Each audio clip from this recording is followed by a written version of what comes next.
Hi hello friends, welcome to my channel Anantapur వంటలు. అనంతపూర్ వంటల్లో ఇవాల్టి రెసిపీ అయితే పల్లెటూరి ఉల్లి దోశ. చాలా టేస్టీగా ఉంటుంది.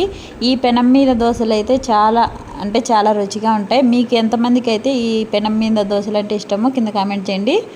రెసిపీ పూర్తిగా స్కిప్ చేయకుండా చూడండి, అప్పుడే అర్థమవుతుంది ఎలా చేయాలో. రెసిపీలోకి వెళ్ళే ముందు ఎవరైనా నా ఛానల్ని సబ్స్క్రైబ్ చేసుకోవాలంటే ప్లీజ్ తప్పకుండా సబ్స్క్రైబ్ చేసుకోండి. ఇప్పుడు ఏదైనా ఒక ప్యాన్ తీసుకొని ఇప్పుడు అందులోకి 1 టేబుల్ స్పూన్ దాకా ఆయిల్ వేసుకోండి.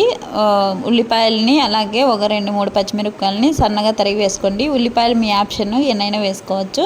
అంటే దోసపిండి క్వాంటిటీని బట్టి ఉల్లిపాయలను అంత ఎక్కువ వేసుకోండి. ఇలా కాస్తంత వేగాక కాస్తంత చిటికెడు పసుపు కూడా వేసుకొని కాస్తంత వేయించుకోండి. ఎక్కువ వేయించుకోవాల్సిన అవసరం లేదు. ఉల్లిపాయలు ఇలా ఉంటే సరిపోతుంది. చల్లారనివ్వండి.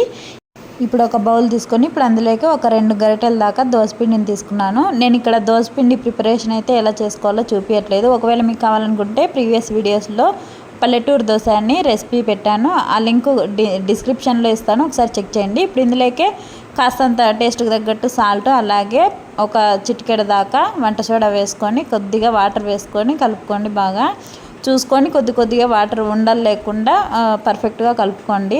ఈ కన్సిస్టెన్సీ అయితే ఇలా ఉండాలి. ఎక్కువ నీళ్ళలాగా వండుకోకుండా చూసుకోండి. ఇప్పుడు కొద్దిగా కరివేపాకుని ఇలా తుంచి వేసుకుంటున్నాను నేనైతే. ఇప్పుడు ఇందులోకే కొద్దిగా కొత్తిమీరను కూడా ఇలా తుంచి వేసుకోండి. ఇలా లాస్ట్లో తుంచి వేసుకుంటేనే బాగుంటుంది. ఇప్పుడు మనం చల్లారి పెట్టుకున్నాం కదా ఉల్లిపాయలని, ఈ ఉల్లిపాయని అంతా వేసేసుకోండి ఇందులోకి. ఇలా నేను చూపించిన విధంగా అయితే మొత్తం అన్నింటినీ బాగా కలుపుకోండి. ఉండలు లేకుండా అయితే కలుపుకోండి. ఉండలు ఉంటే మాత్రం అస్సలు బాగోదు ఊతప్పము.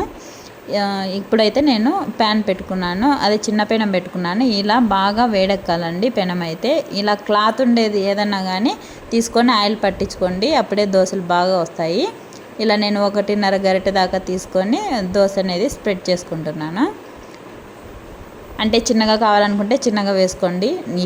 ఇది ఎలాగో చిన్న పెనమే కాబట్టి నేను అంతా వేసేసుకుంటున్నాను. ఇలా మూత పెట్టుకొని ఒక 2 నిమిషాలు ఉడికించుకోండి. మెయిన్ ఏమంటే ఈ పెనం మీద వేస్తే మూత పెట్టుకున్నామనుకో ఈ దోశ ఎలా కాలిందంటే సౌండ్ వస్తుంది. అప్పుడే అలా సౌండ్ వచ్చినప్పుడు తిప్పేసుకోండి. ఇలా ఆయిల్ పట్టించుకొని కాస్తంత స్ప్రింకిల్ చేసుకొని తిప్పేసుకోవడమే. ఇంకా చూసారు కదా, మనకి దోశ చాలా కలర్ఫుల్గా కూడా ఉంది కదా, చాలా మెత్తగా కూడా ఉంటాయి. ఇప్పుడు నేనైతే ఇందులోకి పప్పుల పొడి వేస్తున్నాను.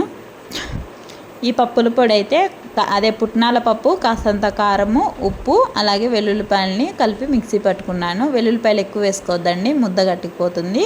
ఒక 2-3 వేసుకొని మిక్సీ పట్టుకొని వేసుకోండి. ఇలా చల్లుకొని కాస్తంత ఆయిల్ వేసుకొని ఇంకా తీసేసుకోవడమే. చూసారు కదా, నేను ఇక్కడైతే 2 ఊతప్పం అయితే వేసుకున్నాను. ఇలా వేడివేడిగా వేసుకొని తినండి. చాలా అంటే చాలా మెత్తగా, చాలా సాఫ్ట్గా అంటే ఉంటాయండి. మీరు తప్పకుండా ట్రై చేయండి.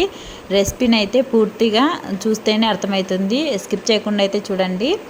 ఇలా పల్లి చట్నీ కానీ ఏదైనా కొబ్బరి చట్నీ కానీ తీసుకొని తినేయడమే. మీకు ఏ చట్నీతో కావాలన్నా కాంబినేషన్ చాలా బాగుంటుంది.